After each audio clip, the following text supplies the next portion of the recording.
விஜய் இணைந்தால் பாஜகவை இபிஎஸ் கலற்றி விடுவார் என்று அமமுக பொதுச் செயலாளர் டிடிவி தினகரன் விமர்சித்துள்ளார்.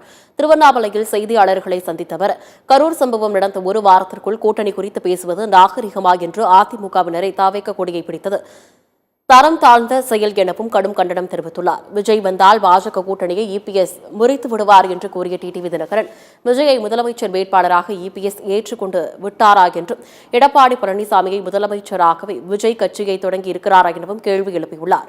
அதிமுக பாஜக கூட்டணி பலம் இழந்துவிட்டது என்றும், தாவேகவுடன் கூட்டணி வைக்க இபிஎஸ் தயாராகிவிட்டார் எனவும் டிடிவி தினகரன் விமர்சனம் செய்துள்ளார்.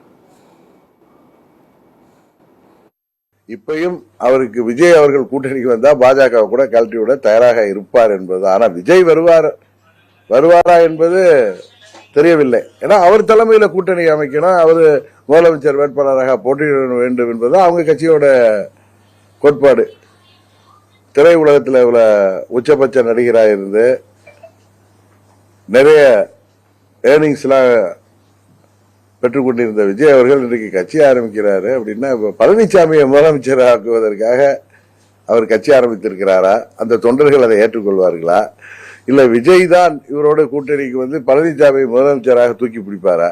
தேர்தல் நேரத்தில் பாருங்க, தமிழ்நாடு முழுவதும் அது 15% கீழே தான் எடப்பாடி பழனிசாமி அமைத்திருக்கிற இடிஎம்கே அமைத்திருக்கிற கூட்டணி பெறும்.